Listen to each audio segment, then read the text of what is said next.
Here is the truth about building wealth in Singapore that nobody warns you about. The traps do not disappear as your net worth grows. They get more expensive, more sophisticated, and harder to see coming. And if you do not recognize them at each stage, they will undo years of progress in a matter of months. Today, I am walking you through every financial trap waiting for you at each level of the wealth journey in Singapore, from $0 to $1 million and beyond. Not the obvious ones, the invisible forces that catch even disciplined, high-earning Singaporeans completely off guard. Let us start at the bottom. At zero net worth, the biggest trap is not debt. It is not a bad investment. It is identity. You look around Singapore and you see the headlines: $441,000 average wealth per adult, $331,000 millionaires, the fourth wealthiest city on the planet, and you conclude that the game is already running without you. That wealth here is for other people, people who started earlier, people with the right education, the right family, the right connections. But here is what those headlines are hiding.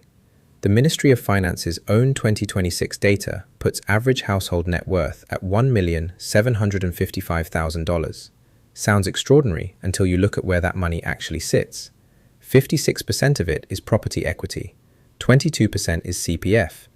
Together, those two buckets account for 78% of the wealth of the average Singaporean household, and neither of them can be touched before retirement without selling your home or waiting until 65. The liquid, deployable wealth of the typical household is a fraction of that headline number.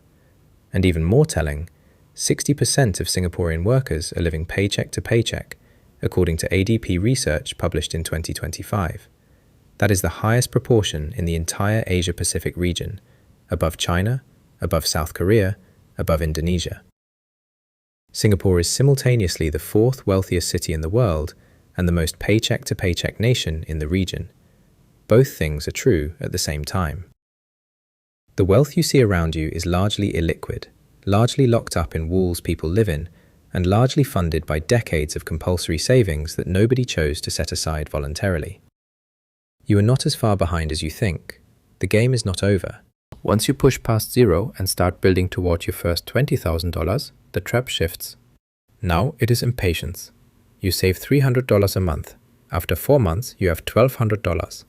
You look at it against the $628,000 median HDB flat, and your brain decides the math is hopeless. So you blow the $1,200 on a weekend trip, a new phone, a dinner with friends, a treat-yourself moment. And the clock resets. This is the most destructive financial decision most Singaporeans make, and it is happening inside a specific economic pressure. Singapore's official inflation in 2025 was 2.4%. But for the average resident, especially one spending on housing and food, the real personal inflation rate has been running 7 to 8% annually for the past 3 years. Hawker Centre meals, once the celebrated safety valve of Singapore affordability, have risen 18 to 22% since 2021 alone. Your money genuinely is losing value faster than it used to. That pressure is real. But the answer is not spending the savings. It is accelerating the investment of them. Because every dollar saved before 30 has more compounding runway than any dollar saved after 45. And that runway does not wait. The $50,000 to $100,000 range is where lifestyle creep becomes a structural problem.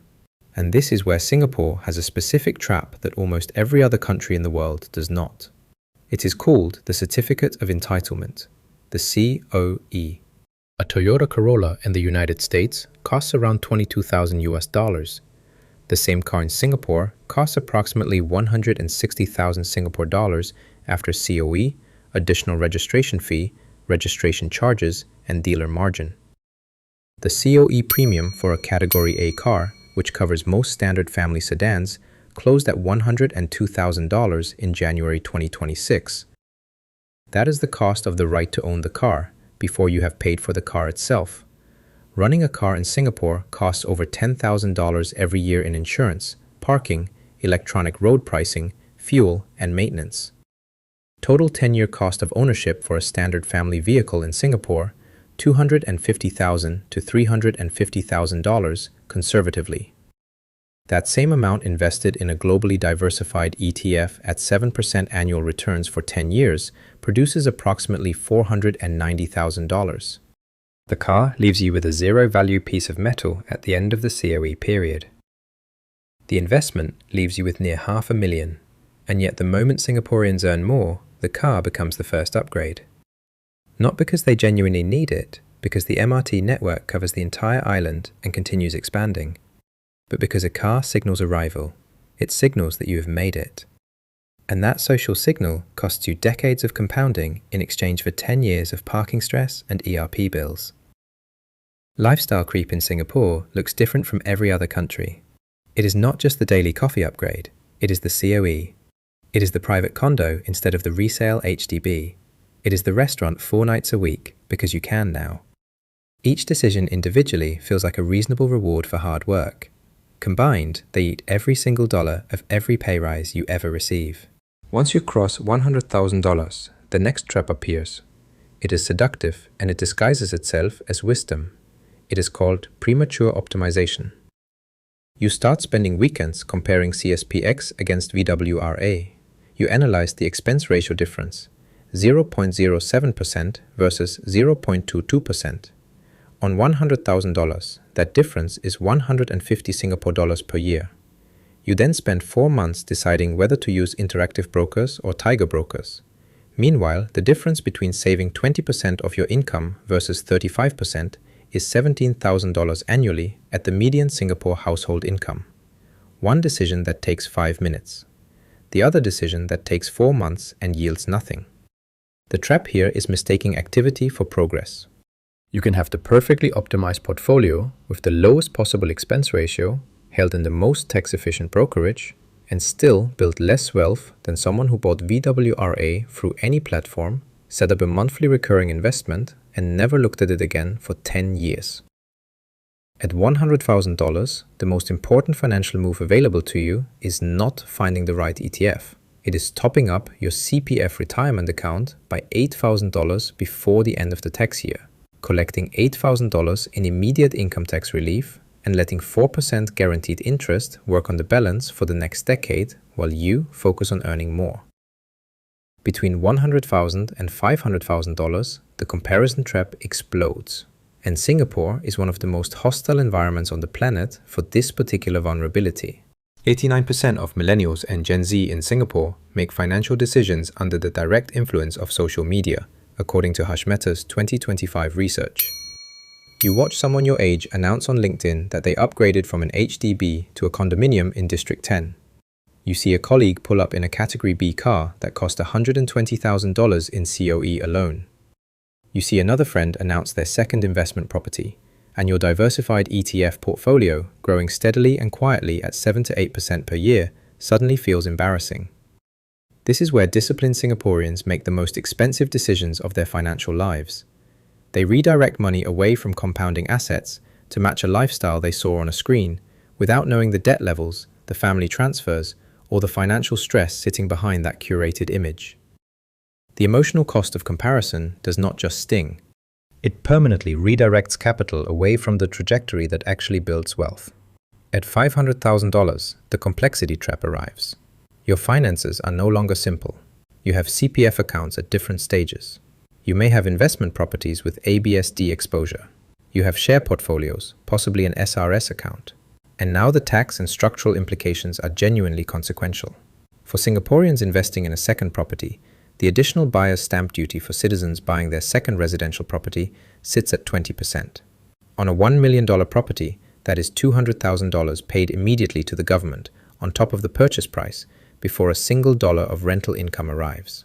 At this stage, decisions about how to structure your assets, whether property number 2 makes financial sense versus expanding the investment portfolio, require real analysis, not just the assumption that Singapore property always goes up.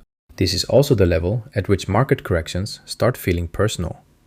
A 10% drawdown on $500,000 is $50,000.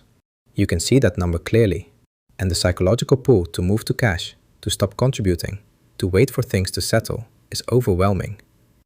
This is precisely the moment when the market is offering a discount. But fear does not respond to logic at the level where the numbers are large enough to trigger it. Between $500,000 and $1 million, the concentration trap is the one that gets most Singaporeans. The Ministry of Finance's 2026 data is unambiguous. Property equity accounts for 56% of average Singaporean household net worth. CPF accounts for 22%.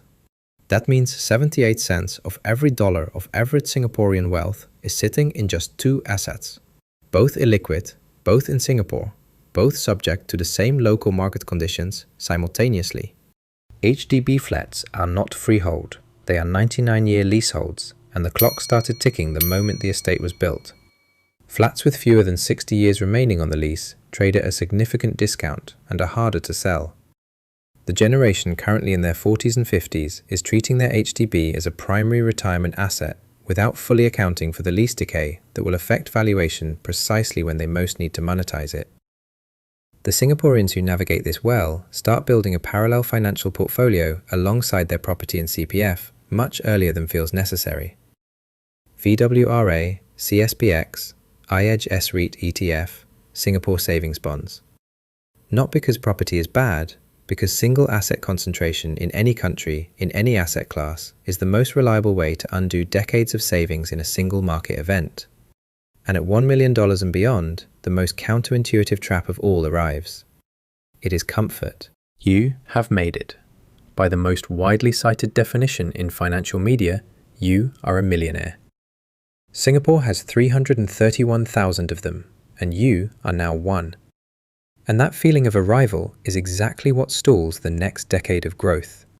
You ease off the monthly investment contributions. You get loose with the restaurant budget. You take the business class flight because you have $1 million net worth and you deserve it. You stop tracking because tracking feels like something people do when they are worried, and you are not worried anymore. This is how high-earning Singaporeans, people bringing home $12,000, $15,000, $20,000 a month, still find themselves financially anxious at 55. The income was extraordinary, the net worth grew, but the lifestyle expanded to fill every dollar of it, and the investment portfolio never reached the size where passive income could replace active income entirely. At every level, from 0 to 1 million and beyond, there was also the trap that never disappears, the belief that the next milestone will bring satisfaction. At $50,000, you think security comes at 100,000. At 100,000, you move the target to 500,000. At 500,000, you convince yourself 1 million is the real number. This is the hedonic treadmill applied to wealth, and in Singapore, surrounded by one of the most visibly wealthy urban populations on the planet, the treadmill moves faster than almost anywhere else. The Singaporeans who escape it are not the ones who earn the most. They are the ones who sat down at some point and defined, in specific Singapore dollar terms, what their actual enough looks like. Not the number that impresses people at a dinner party, the number that funds the actual life they want to live, pays for excellent healthcare, supports the people they care about, and stops requiring them to trade their time for money. That number is almost always lower than they assumed when they were still chasing it. The path to wealth in Singapore is not complicated. CPF top-ups, index ETFs, not buying the car, staying invested through every cooling measure and every market correction, and never letting someone else's Instagram define what a good financial life looks like. None of that requires an extraordinary salary or a lucky investment. It requires seeing the traps clearly enough to walk around them. If this video changed how you think about your own financial journey, hit that like button and subscribe to the channel. I will see you in the next one.